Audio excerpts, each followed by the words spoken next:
Hoje nós vamos dar continuidade ao estudo de o contexto antes e depois do livro Questions on Doctrine. Vamos analisar um pouco hoje mais em relação aos nossos dias e as consequências presentes que estamos vivenciando como resultado da publicação do livro Questions on Doctrine.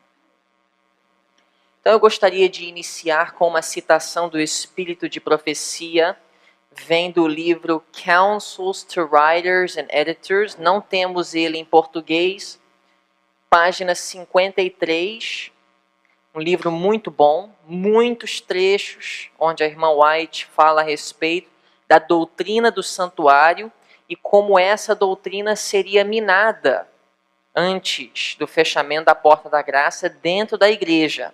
Aqui nós temos uma dessas citações. Ela diz assim: isso foi no período em que Ballinger, falamos a respeito dele na terça. Albion Ballinger, pastor adventista no século XIX, ele se levantou pregando que não havia dois compartimentos no santuário celestial, que Jesus fez a expiação na cruz e que não havia juízo investigativo. Ele foi demitido, perdeu suas credenciais e, no final, abandonou a igreja, inclusive escreveu um livro contra a Igreja Adventista do Sétimo Dia. E na Associação Geral de 1904, ele apresentou aos delegados da associação suas teorias acerca do santuário, e a irmã White recebeu luz direta de Deus, falando dos perigos das teorias de Ballinger. Então, nessa época, a Igreja Adventista estava enfrentando crises de várias formas. Kellogg com o livro Living Temple, sobre o panteísmo, e Ballinger na Europa pregando sobre o santuário, que só havia um compartimento. Quando Jesus subiu aos céus, ele foi direto ao Santíssimo, e que ele foi apenas aplicar os benefícios da expiação que ele já havia feito na cruz do Calvário. Ela fala assim: no futuro, engano de toda espécie está para surgir, e precisamos de terreno firme para os nossos pés.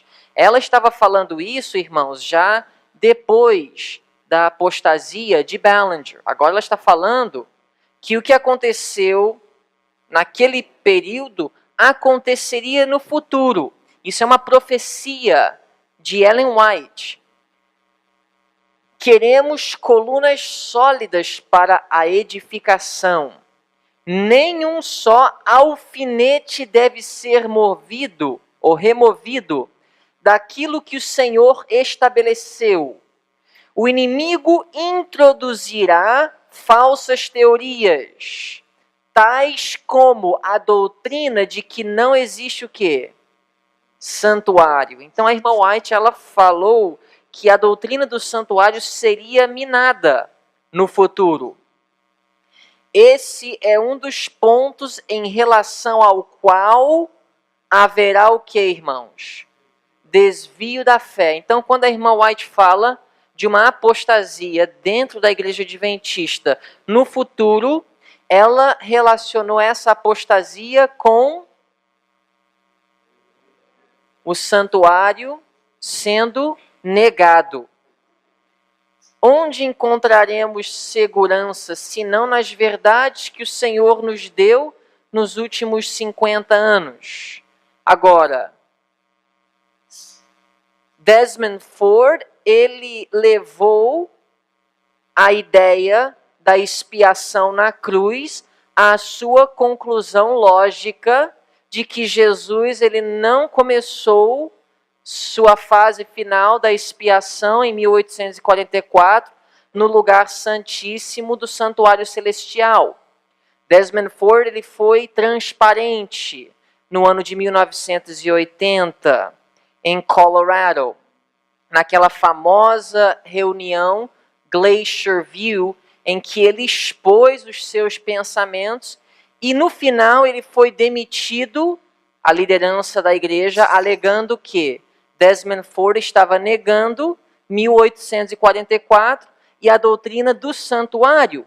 Mas Ford apenas levou o que foi escrito no livro Questions on Doctrine, em 1957, sobre a expiação, à sua conclusão lógica. Agora, negar o santuário, irmãos, não é apenas fazer o que Ford fez, de pronunciar diante de líderes e teólogos e pastores adventistas que não existe 1844 na Bíblia em relação à fase final do juízo investigativo e da expiação por Cristo no santuário celestial. Quando alguém diz que a expiação foi feita na cruz, isso é uma negação da doutrina adventista do santuário celestial.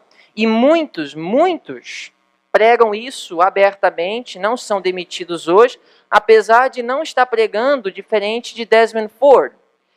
O foco da mensagem de Desmond Ford não foi o santuário, foi a doutrina de justificação pela fé e a expiação na cruz. Mas o que foi demais, o que o povo de Deus jamais poderia suportar, porque realmente aí seria uma negação descarada, foi dele dizer que o santuário só tem um compartimento, que Jesus não foi para o Santíssimo em 1844. E se hoje alguém aqui no Brasil se levantar e falar isso, dentro da igreja, com certeza será excluído, se for um pastor, será demitido. Porém, muitos dizem que a expiação foi feita na cruz, que quando nós pedimos perdão, os nossos pecados são lançados nas profundezas do mar e não são excluídos, não são demitidos. E, inclusive, os que hoje pregam que nós não devemos aplicar o texto que fala sobre o apagamento dos pecados ou os pecados na profundeza do mar, não se aplica hoje, são criticados, são chamados de fanático e que estão pregando heresia. Então o quadro se reverteu de uma forma muito misteriosa. Nós vamos analisar um pouco como as coisas realmente estão confusas hoje em dia no mundo adventista teológico. Aqui nós temos o pastor Jack Sequeira, no livro Sanctuary, página 26, algumas declarações, irmãos, aberrantes. Quando a lei me pergunta, você me obedeceu? Eu não direi, eu tentei te obedecer, pois a lei jamais aceitará isso. Eu direi, sim, eu te obedeci perfeitamente. Quando você me obedeceu perfeitamente? Quando eu estava em Cristo. E a lei aceitará isso por Deus, pois Deus me pôs em Cristo quando ele obedeceu à lei. Nós nunca devemos afirmar, ele falando na página 25 de seu livro sobre o santuário, que somos salvos pelo que Cristo fez 2000 anos atrás, em conjunto com o que ele faz por nós hoje. O que Sequeira quis dizer é que a salvação depende do que Cristo fez por nós na cruz. E nós não devemos dizer que o que ele faz no santuário hoje também faz parte do plano da salvação. No mesmo livro, eu não tenho tempo de entrar em todos os detalhes e todas as citações que falam sobre o santuário, mas ele nega claramente que existem dois compartimentos no santuário celestial, exatamente o que Ford estava dizendo 20 anos antes, e ele usa o argumento de que Ellen White não é teóloga, ela não fez mestrado, ela não tinha conhecimento do grego nem do hebraico, para justificar que ela, ao condenar o que ele estava falando, não era necessariamente errado. Ou seja, ela foi boa, fez uma contribuição boa dentro da igreja, uma boa cristã, uma senhora que foi crucial o papel dela no estabelecimento da igreja, mas nós não podemos usá-la como autoridade no que diz respeito à teologia, sendo que ela mesma não fez teologia. Foi assim que ele tentou conciliar os conflitos entre o que ele estava ensinando no livro e o que ela falava a respeito do santuário celestial. Por exemplo, na página 82, vamos ver se nós podemos concordar com ele. Daniel 8,14 não tem nada a ver com juízo investigativo. Os irmãos concordam com ele? Isso é abordado em Daniel 7. Portanto, por que queremos forçar Daniel 7 em Daniel 8,14? Ele alega que Daniel 8,14 estava se referindo a Antíoco Epifânio, que viria para poluir o santuário e depois de 2.300 dias literais, não simbólicos, haveria uma purificação do santuário terrestre e não celestial. Então ele tenta desmembrar Daniel 7, Daniel 8, tirar a conexão, que é uma interpretação histórica da igreja. Mas o mais preocupante não é que Jack Sequeira, pastor ordenado, oficial da igreja, continua hoje atuando de forma bem proeminente, mas isso não é a coisa mais preocupante. O que é mais preocupante é que o pastor Robert Falkenberg, na época que esse livro foi publicado, que eu acabei de citar, de Jack Sequeira, presidente da Associação Geral de 1990 a 1999, as razões pelas quais ele não foi até o ano 2000 em sua presidência, os irmãos deveriam pesquisar para saber. Eu não vou entrar em detalhes a respeito disso aqui, apesar de ser algo público. Numa entrevista na TV 3ABN, em 1995, na época, então, presidente da Associação Geral, Falkenberg estava falando a respeito de Jack Sequeira. E ele diz o seguinte: eu tenho trabalhado no ministério há muitos anos. Eu trabalhei em níveis de associação, união e divisão. E mesmo assim estava em conflitos na minha vida pessoal. Até que um querido amigo meu, pastor Sequeira, começou a pregar uma série que abordava o conceito bíblico "você estava lá", se referindo ao conceito de que eu estive em Cristo 2000 anos atrás. Eu guardei a lei perfeitamente em Cristo 2000 anos atrás. Quando Cristo obedeceu perfeitamente, eu estava lá. Quando Jesus satisfez as exigências da lei, eu estava lá. Ele diz: então pude entender que quando Cristo morreu na cruz, eu estava nele. As exigências da lei eu cumpri, não porque eu sou bom, não porque eu sou perfeito, mas porque eu estava nele. Então, irmãos, o mais preocupante foi que esse livro e essa teologia de Jack Sequeira foi endossado pelo pastor Robert Falkenberg. Só mais um detalhe. O Instituto Heartland, que hoje dizem tem uma reputação tão má nos Estados Unidos, sempre teve uma boa reputação, sempre foi bem visto pela igreja até o período de Robert Falkenberg. Robert Falkenberg, em sua presidência, ele realmente viu o Instituto Heartland com maus olhos. E por alguns que têm a mesma visão teológica de Falkenberg e Sequeira, esses continuam sim trazendo as mesmas acusações que hoje são até traduzidas e divulgadas aqui no Brasil.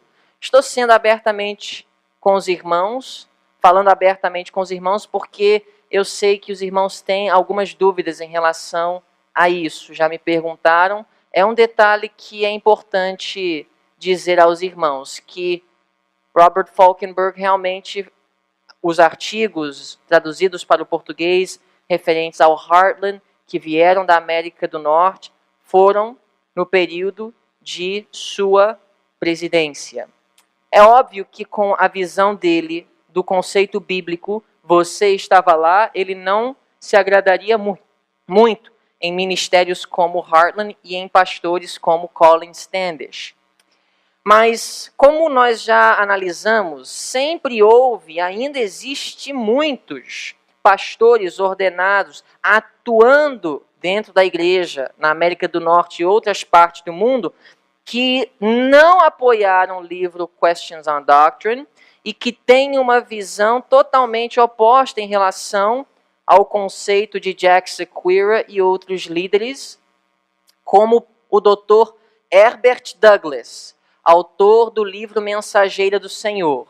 Ele foi convidado para representar a teologia da última geração na conferência Questions on Doctrine, 2007, mês de outubro.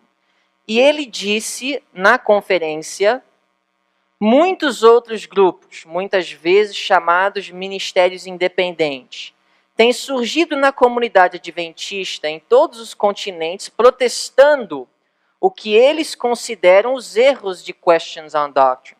Muitos deles jamais teriam surgido se não fosse pela publicação desse livro. Então, Herbert Douglas atribuiu o surgimento de ministérios de sustento próprio à própria publicação do livro Questions on Doctrine. Por quê? Causou uma divisão no meio adventista muito notória.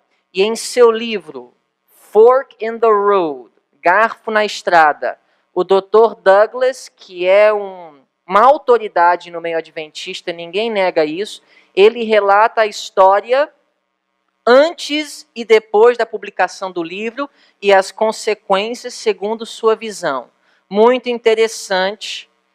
Ele, junto com os pastores Standish e um outro pastor, que daqui a pouco eu vou mencionar e até citar, foram os únicos na conferência da Andrews que oficialmente defenderam a teologia da última geração e o pós-lapsarianismo, vitória sobre o pecado, e que afirmaram de forma clara e declarada que o livro Questions on Doctrine não foi um livro que beneficiou a igreja. Aqui nós temos os dois livros dos pastores Standish, que também foram apresentados na conferência Questions on Doctrine. Um fala sobre a história de Questions on Doctrine, o outro fala sobre a teologia Questions on Doctrine. Esse livro do Herbert Douglas foi o livro que ele apresentou na mesma conferência Questions on Doctrine. Foram vários que representaram várias partes do mundo e também várias opiniões teológicas. Os 4 que se destacaram como aqueles que defendem a teologia última geração foi o Herbert Douglas, os 2 irmãos Standish e outro pastor que eu vou citar daqui a pouco para os irmãos. Mas eu gostaria de mencionar para os irmãos algo que surgiu recentemente numa revista chamada Parousia, que é a revista do Seminário Adventista Latino-Americano de Teologia. Eu imagino que pastores, teologanos e muitos outros membros da igreja devem receber essa revista e por ter algumas acusações e afirmações que, além de não concordar com elas, eu vi que não eram precisas, não eram verdadeiras. Eu gostaria de mostrar para os irmãos que realmente em tudo nós devemos pesquisar, nós devemos confirmar, ser como os bereanos para ver se o que está sendo dito é verdade.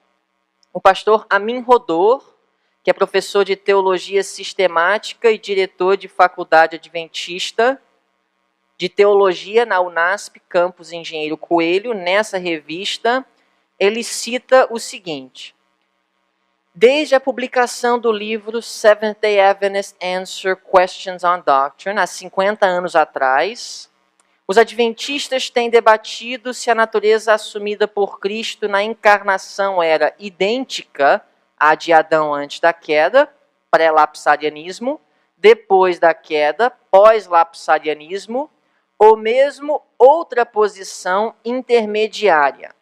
Isso aqui, como nós temos analisado, é uma declaração precisa.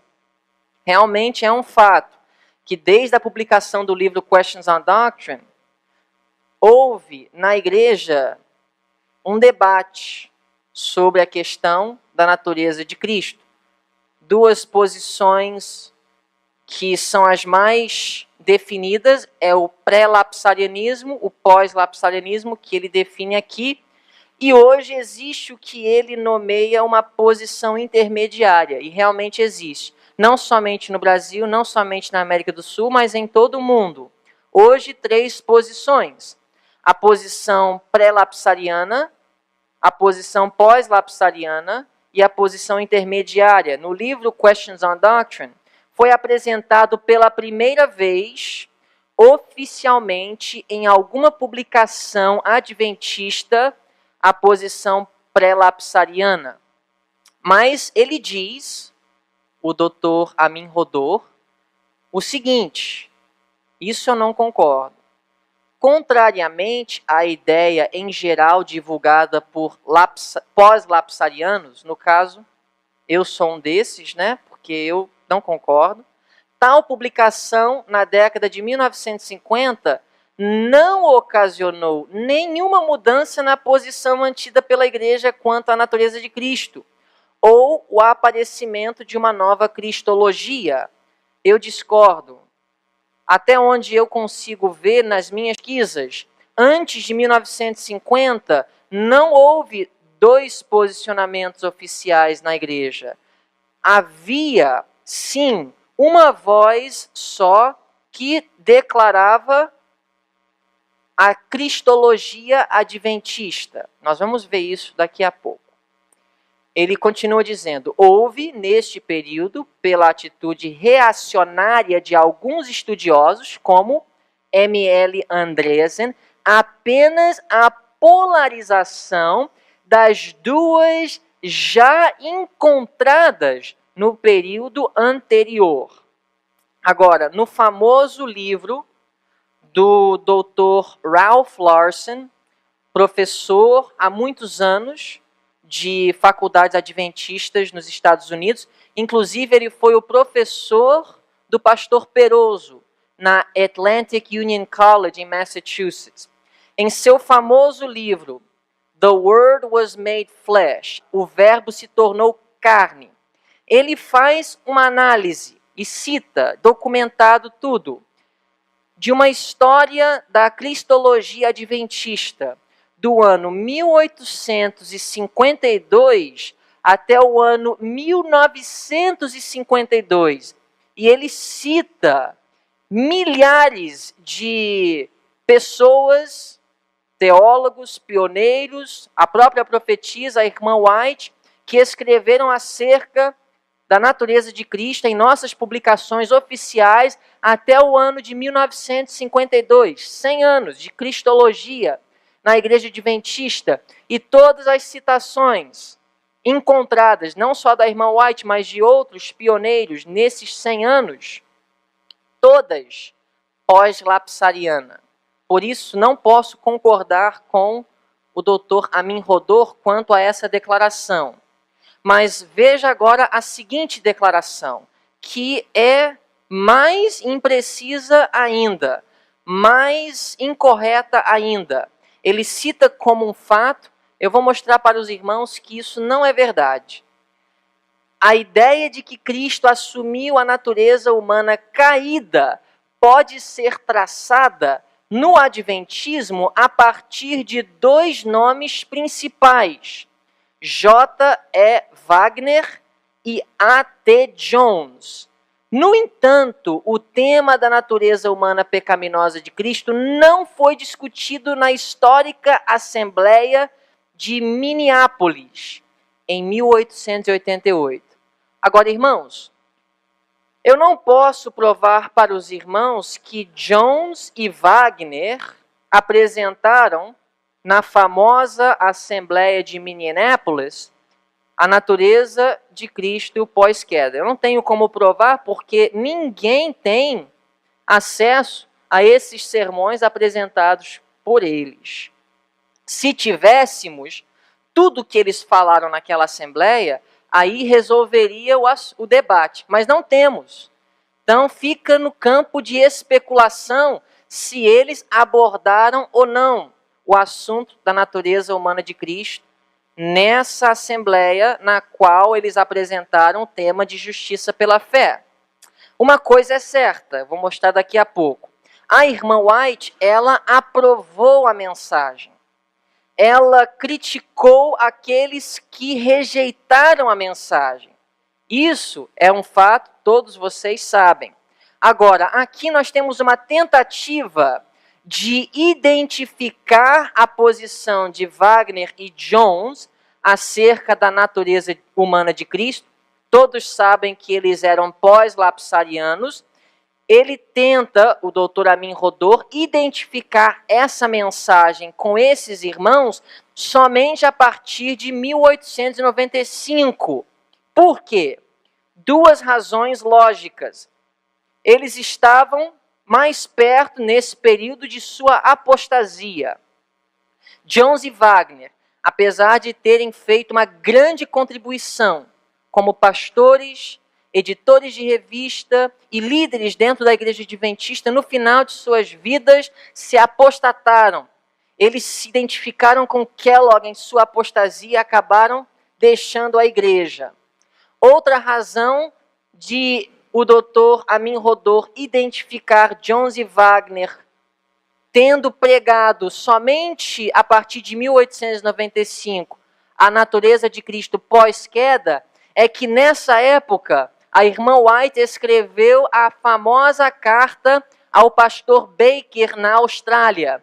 Então, para tudo coincidir, para apresentar algo muito aparentemente lógico em relação aos pós-lapsarianismos e a origem deles, é apresentado nesse contexto. Ele continuou dizendo: foi apenas ao redor de 1895, guardem esse ano, que Jones passou a pregoar a total semelhança de Cristo com os outros seres humanos, como sendo central a sua apresentação do tema justificação pela fé. Então, a alegação na revista Parousia, do Amin Rodor, é que foi só a partir de 1895 que Jones e Wagner começaram a pregar a natureza de Cristo pós-queda. Que em 1888 jamais eles teriam pregado aquilo. Ou seja, não existe ligação entre sua mensagem de justiça pela fé, que a irmã White aprovou, com sua mensagem da natureza de Cristo, que a irmã White jamais teria aprovado porque ela escreveu a carta ao pastor Baker, que, segundo o Dr. Amin Rodor, está em conflito com o que Jones e Wagner ensinava a respeito da natureza de Cristo em suas publicações, que só surgiram a partir de 1895, justamente na mesma época da carta ao Baker. Vamos ver se essa declaração é precisa. Continuando, o que ele escreveu na revista Parousia. Ellen White, por sua vez, escreveu na mesma época sua hoje famosa carta a Baker, que contém 5 parágrafos cristológicos devastadores para a teoria pós-lapsariana, expondo sua posição doutrinária quanto à natureza de Cristo com uma clareza inegável. Então vamos, daqui a pouco, ver tudo isso. Mais uma declaração. O curioso é que, por mais claras que sejam, tais citações não são suficientes para convencer os pós-lapsarianos dos movimentos dissidentes, tais como o Heartland Institute e outros do gênero. Em outras palavras, o IEST. Vamos ver então agora se o que ele falou acerca de Jones e Wagner, a própria irmã White, a carta ao pastor Baker, realmente está batendo com os fatos. Eu sei que a maioria dos brasileiros não falam inglês, não tem acesso à internet para pesquisar o que realmente Jones e Wagner e outros ensinaram, muito material que é citado, muitos vão aceitar porque confiam no homem, porque não tem como ir investigar. Eu não quero julgar as motivações e nem quero dizer que ele fez isso intencionalmente. Só Deus pode julgar. Mas a realidade é que, ao analisar os fatos, não bateram com suas declarações nessa revista em seu artigo. Por exemplo, Testemunhos para Ministros, página 91 e 92. Isso está batendo com o que o Dr. Amin Rodor fala, que a irmã White aprovou da mensagem de Jones e Wagner na Associação Geral de 1888 sobre Justiça pela Fé. A irmã White disse assim: em sua grande misericórdia, enviou o Senhor preciosa mensagem a seu povo por intermédio dos pastores Wagner e Jones. A irmã White aprovou ou não aprovou de suas mensagens? Aprovou. Esta mensagem devia pôr de maneira mais preeminente diante do mundo Salvador crucificado o sacrifício pelos pecados de todo o mundo. Apresentava a justificação pela fé no fiador. Convidava o povo para receber a justiça de Cristo, que se manifesta na obediência a todos os mandamentos de Deus. Então, uma coisa é clara, e isso eu concordo com Amin Rodor, a irmã White, ela aprovou a mensagem de Jones e Wagner em 1888. Eles apresentaram na Assembleia da Associação Geral, em Minneapolis, naquele ano, a mensagem de justiça pela fé. Justiça imputada, justiça comunicada, era a essência de sua mensagem. Houve a aprovação do céu. Inclusive, por que Ellen White escreveu tanto apoiando Jones e Wagner? Porque muitos líderes da Associação Geral na época, inclusive Urias Smith, que depois se arrependeu, não aceitou a mensagem. Não aceitaram a mensagem de Jones e Wagner. Então a irmã White, ela se levantou em defesa desses dois jovens pastores, eles eram jovens na época, mas agora foi feito aqui na revista Parousia a declaração que, apesar da irmã White ter apoiado sua mensagem em 1888, eles não começaram a pregar o pós-lapsarianismo até o ano 1895. Vocês lembram que nós lemos isso? Então vamos ver se isso é verdade. Aqui nós temos o E.J. Wagner, diretor da Signs of the Times, o artigo chamado Cristo e Sua Justiça. Não sei se os irmãos estão enxergando aqui o ano. 1890, páginas 26 a 30. Tudo isso falando sobre Jesus e sua justiça. Eu peguei uma citação do artigo e veja o que Wagner escreveu no ano de 1890. Ele deveria se tornar como homem pecaminoso, pois era o homem pecaminoso que ele veio resgatar. E o fato de Cristo ter tomado sobre si a carne, não de um ser sem pecado, mas a do homem pecaminoso, é mostrado pela declaração que ele nasceu da descendência de Davi, segundo a carne. De fato, ele tomou sobre si a natureza, que irmãos? Ele escreveu isso quando? 1890. Agora, uma pergunta. Será que, se isso fosse uma heresia, a irmã White não teria escrito para Wagner? Agora, vamos raciocinar juntos. Foi o método da irmã White, quando algum homem estava em algum pecado ou pregando alguma heresia em algum país, ela escrever para outro continente para repreender outro homem, para assim indiretamente repreender aquele que estava pregando a heresia? Se Wagner estava em erro, será que a irmã White só teria escrito uma carta em todo o seu ministério para um homem lá na Austrália chamado Baker, e assim seria o método dela de refutar a heresia de Wagner e Jones sobre o pós-lapsarianismo? E será que foi somente Jones e Wagner que ensinava o pós-lapsarianismo? E o pastor Stephen Haskell, um dos fundadores da Igreja Adventista do Sétimo Dia, um dos pioneiros que estiveram lá no desapontamento, no General Conference Bulletin, página 214, coluna 1, 1893, antes de 1895. O que ele disse? Ele, falando de Jesus, tomou sobre si nossa natureza, que, irmãos? Pecaminosa, entretanto, sem pecar. Aqui ele deixa bem clara a diferença entre natureza e caráter. Jesus não pecou, caráter perfeito, natureza pecaminosa, caída. E o A.T. Jones, será que ele ensinava antes de 1895 o pós-lapsarianismo? General Conference Bulletin, 1893, página 412, coluna 2.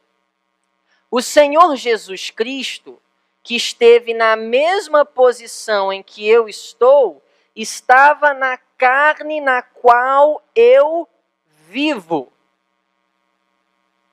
Vamos ver a profetisa. Qual ano aqui? 1881.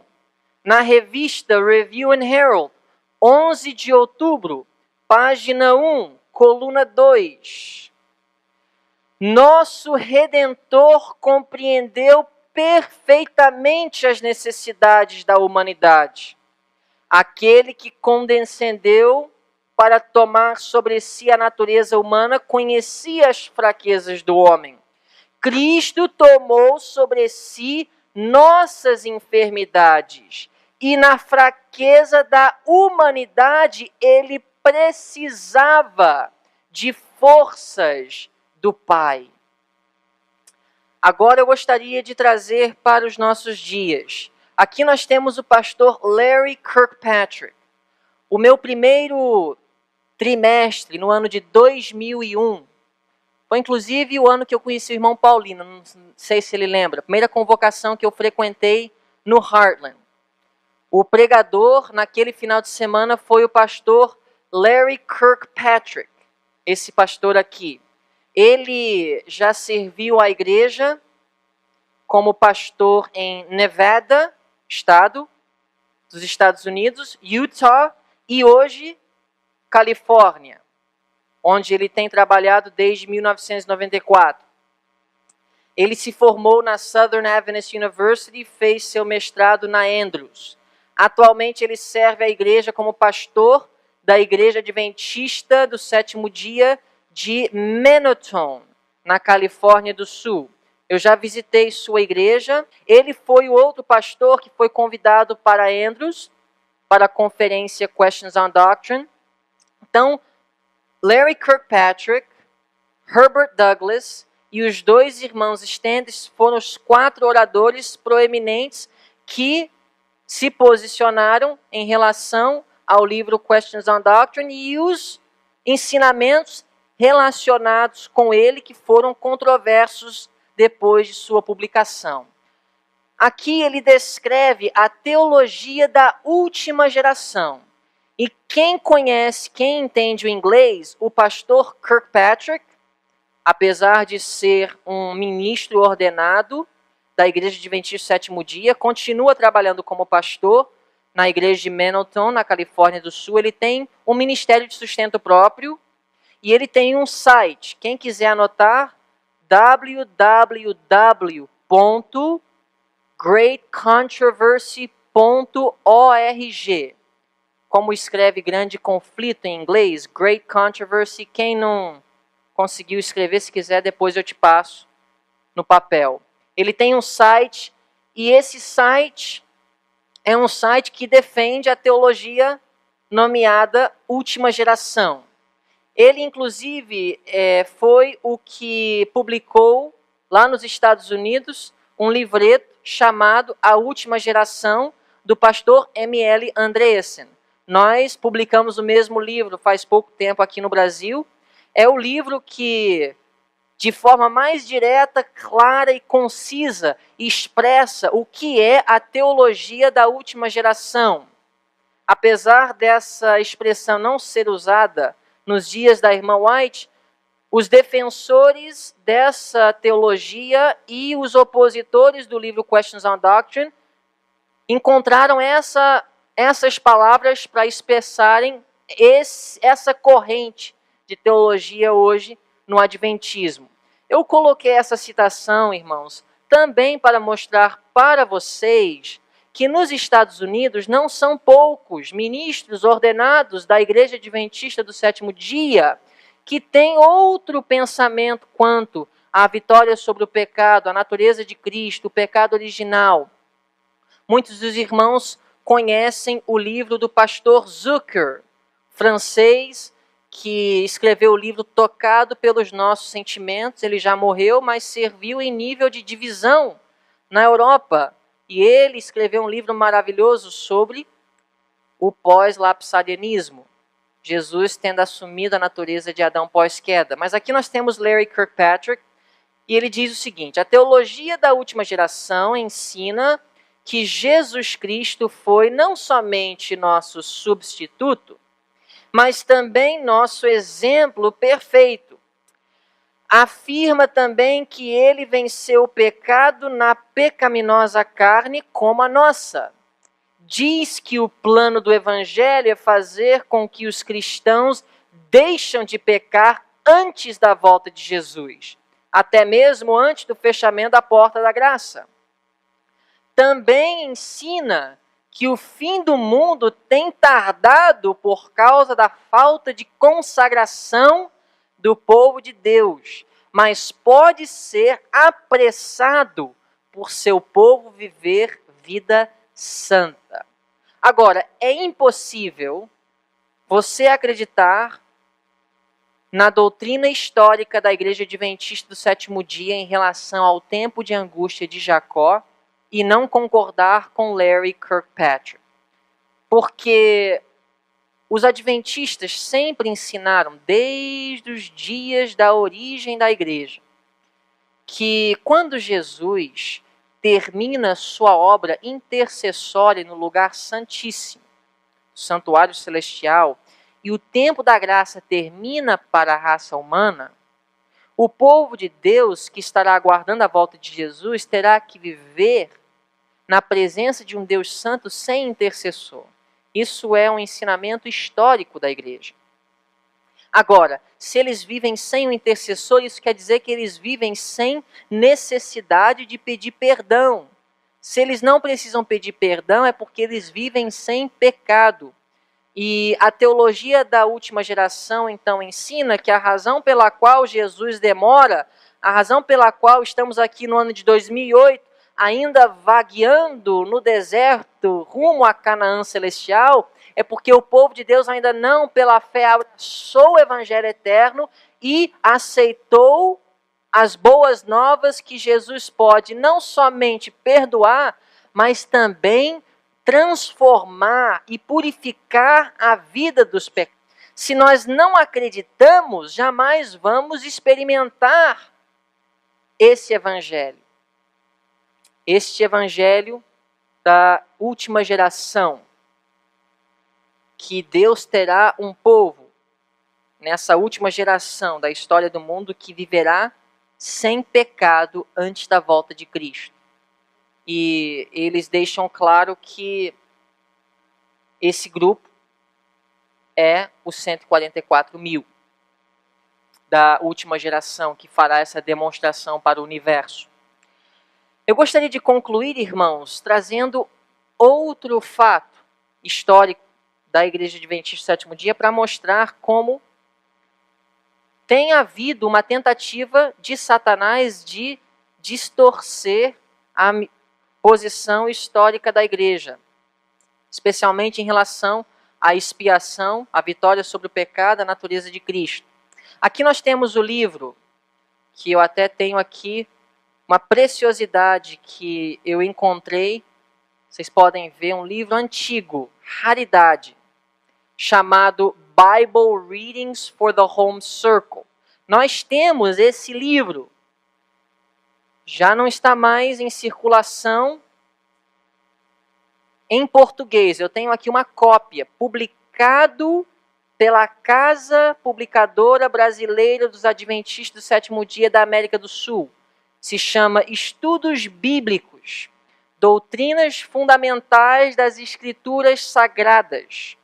Esse livro aqui que eu tenho na minha mão direita, Bible Readings for the Home Circle, foi traduzido e publicado aqui no Brasil de forma fiel, de forma precisa.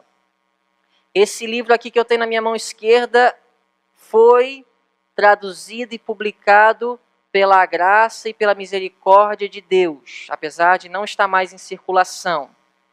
O que é interessante, que eu acho que tem um grande peso, é que esse livro foi escrito não só por um homem, mas por vários teólogos, vários líderes estudiosos da Bíblia, inclusive pioneiros da Igreja Adventista do Sétimo Dia, esboçando todas as doutrinas fundamentais da Igreja.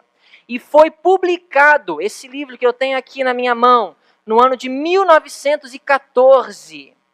E foi apoiado pela irmã White. Ela fala que os colportores deveriam vendê-lo juntamente com o livro Grande Conflito. Agora, eu creio que se esse livro tivesse alguma heresia satânica ou alguma coisa que não estivesse batendo com o Evangelho eterno, Deus teria comunicado à profetisa. O que vocês acham? Esse livro eu já estudei. Antes de eu entrar na igreja, eu estudei esse livro. E já me aprofundei muito nos temas da Bíblia através dele, porque ele foi um livro inspirado por Deus. Não de forma profética, como os livros da irmã White, mas homens de Deus foram guiados pelo Espírito Santo a escrevê-lo. É um livro de estudos bíblicos. É simples. Perguntas e respostas. As respostas sempre da Bíblia, com comentários humanos, mas sempre em harmonia com as respostas bíblicas. Bem feito, bem preparado, irmãos. Creio que os evangelistas da nossa igreja, que no passado tiveram muito sucesso, se beneficiaram através desse livro. Agora, como eu já disse, esse livro foi traduzido e publicado aqui no Brasil. E essa versão que eu tenho na minha mão, que é igual a este que foi publicado em 1914 nos Estados Unidos, antes da morte da irmã White, foi publicado aqui pela Casa Publicadora no ano de 1989. Agora, eu estou colocando aqui para vocês a versão de 1914, inclusive os irmãos podem até ver, 1914 Edition, tinham várias capas. Esse que eu tenho aqui na esquerda foi em 1920, mas a mesma edição. Ou seja, nada foi mudado, foi só mudado a capa e também foi feito mais, em maiores quantidades. Agora, em 1949, foi refeito, não tem nenhuma heresia, ok? Mas foi refeito. O pastor Leroy Froome, interessantemente, fez parte da revisão do livro. Eu tenho aqui na minha mão uma cópia do Bible Readings for the Home, da versão de 1949. Esse que eu tenho na minha mão é o que hoje está em circulação aqui no Brasil. Os irmãos já viram aquele livro grande, capa dura, azul, Estudos Bíblicos, que os colportores usam? É esse aqui. que foi uma versão publicada nos Estados Unidos em 1949 de Bible Readings for the Home. Não tem erro, mas se os irmãos quiserem, eu não vou ter tempo agora, eu tenho aqui uma comparação do que o de 1914 fala com o da versão de 1949 em relação à natureza humana de Jesus, porque o livro Bible Readings for the Home aborda o assunto da natureza humana de Cristo. Então, se os irmãos quiserem, eu tenho aqui uma cópia xerocada de ambas as versões em português. Eu vou aqui ler para os irmãos, para nós concluirmos, o que a edição de 1914, que alguns irmãos aqui no Brasil possuem em português, quando foi lançado na década de 80 no Brasil, eles adquiriram, do que fala a respeito da natureza humana de Cristo.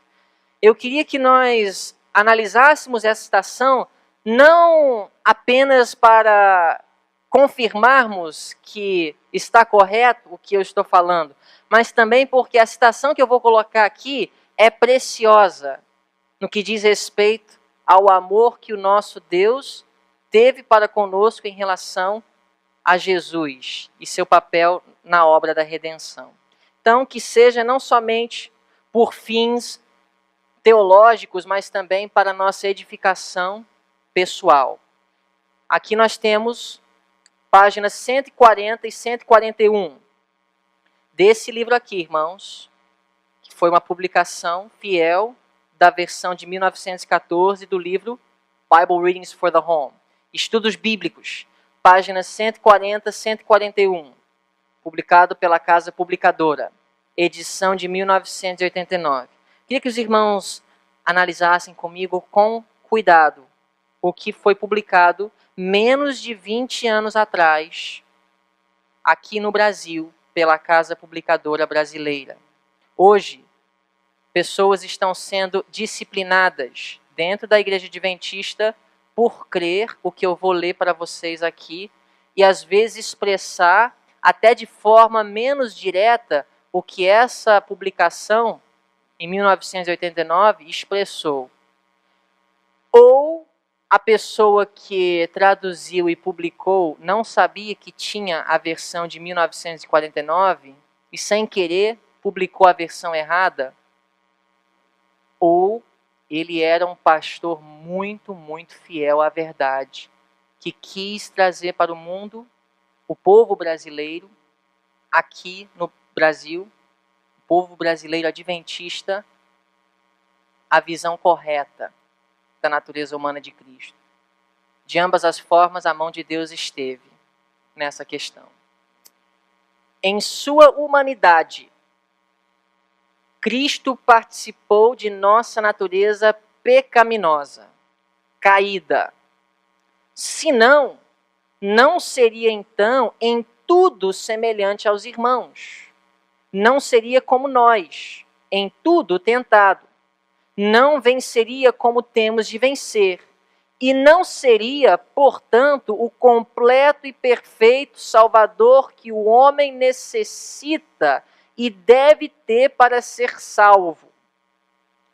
A ideia de que Cristo nasceu de uma mãe imaculada ou isenta de pecado, sem herdar tendências para pecar, e por isso não pecou, põe-no à parte do domínio de um mundo caído e do próprio lugar onde é necessário o auxílio.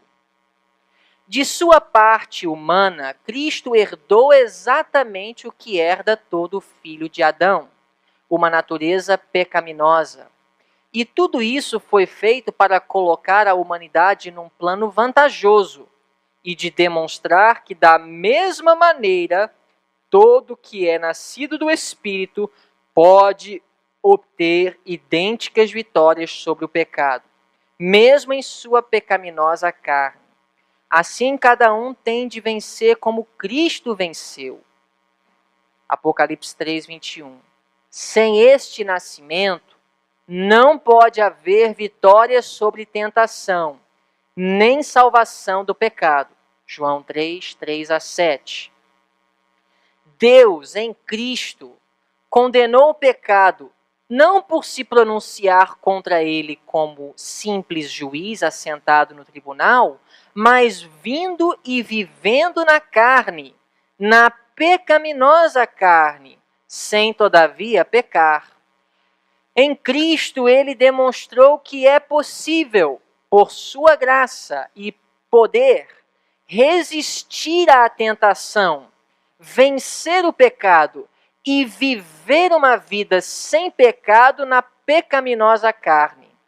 Em sua humanidade, Cristo dependia tanto do poder divino para realizar as obras de Deus, como qualquer outro homem. Não empregou para viver uma vida santa nenhum outro meio que não esteja ao alcance de qualquer criatura humana. Irmãos, não existe um evangelho mais lindo do que este. Um Salvador que é o meu substituto e meu exemplo. Não apresentando este evangelho de forma equilibrada, irmãos, é deturpar o evangelho de Cristo. E nós recebemos, não somente de nossa profetisa, mas também de nossos pioneiros, este evangelho. Por isso eu quero terminar, mais uma vez, lendo com os irmãos Judas 3. As palavras de Judas à igreja cristã no primeiro século são relevantes para a igreja adventista do sétimo dia no século 21. Amados, procurando eu escrever-vos com toda diligência acerca da salvação comum, tive por necessidade escrever-vos e exortar-vos a batalhar pela fé que uma vez foi dada aos santos. Que Deus os abençoe, que possamos aprender a batalhar com respeito, com o Espírito de Cristo, de forma íntegra e honesta, pela fé que Deus deu à Igreja Adventista do sétimo dia.